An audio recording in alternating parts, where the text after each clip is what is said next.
Good sheep. So Buddy over here, Big Buddy, is a meat breed of sheep who naturally are more skittish than my dairy sheep. Very skittish by nature, and I thought that I could train it out of him, but it's underlying constantly. It's a source of anxiety. He is always in a higher state of anxiety than my dairy sheep, and it causes me a low level of anxiety. Over the last 8 months that I've been trying to train him, he's a sweetheart. He's a sweetheart. He's very skittish. So I made him these pack boxes. He's only like half grown right now. He's only 250 pounds. He's gonna get more than 500 pounds. His back is gonna be this tall. His dad's was, at least, and his dad's head is as tall as me.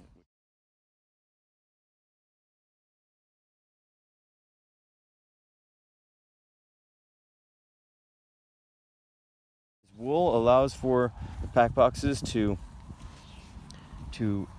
nest down into his wool. Even when it's freshly sheared, their straps adhere to the wool just because it's clingy.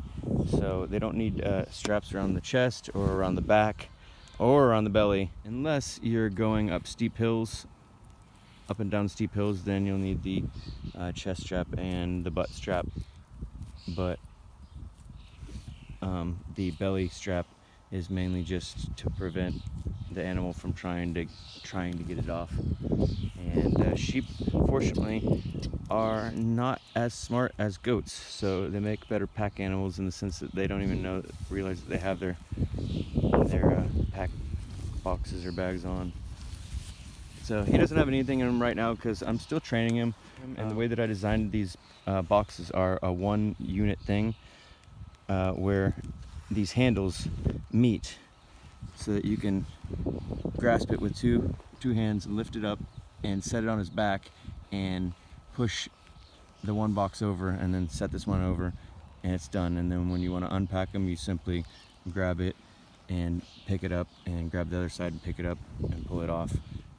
So he'll be able to pack 100 pounds easy.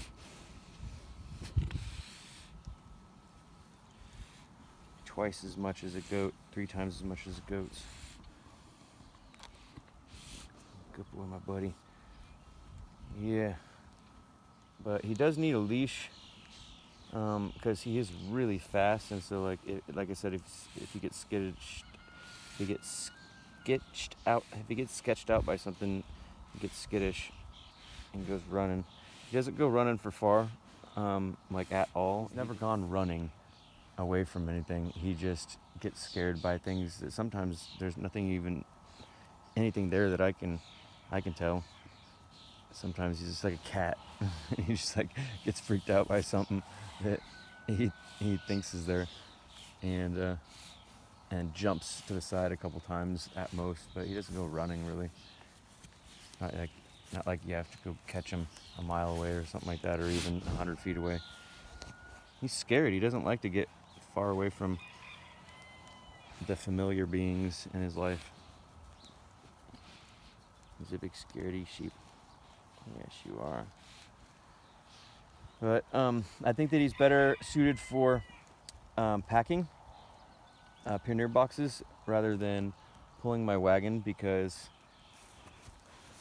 the lower testosterone in him, because he doesn't have his balls, means that he doesn't have quite the drive, literally, to pull my wagon like my ram over there does. My ram over there has more drive than him and more power, and he's like almost half the weight already. The balls really have a lot to do with it. You nibbling on my finger? They're all testosterone really has a lot to do with their desire to pull. He likes to pull the wagon, but not nearly as much as him. It's like half as much. So I think that he's better suited for pack boxes because they're not really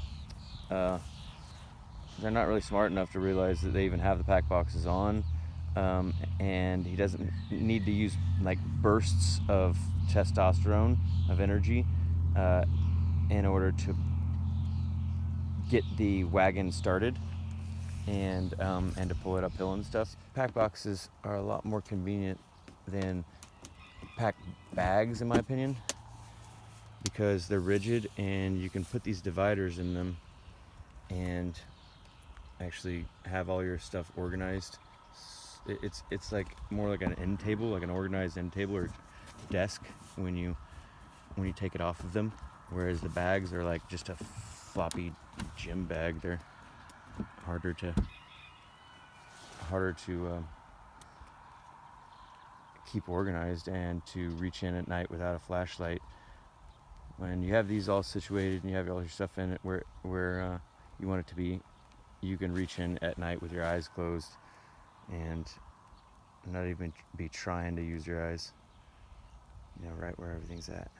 He's just always on guard a little more than my dairy sheep, but honestly, I'd say that his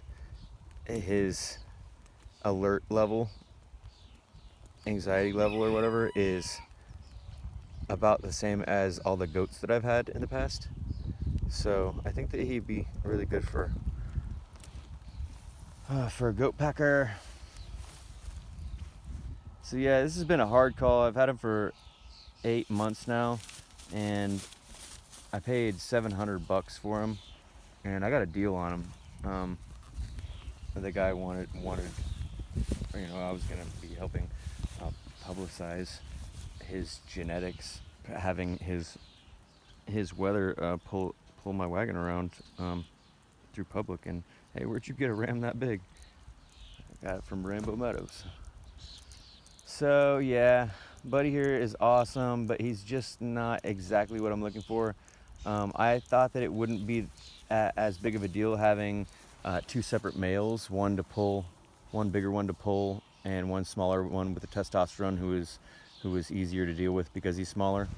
I thought that might be a good angle because I thought certainly having a large one this big with balls could be very dangerous and difficult, and I would need to get bigger ewes to accommodate. And so yeah, it's just interesting journey. The learning lessons that I have to go through. Hopefully, by me going through them, other people won't have to go through them.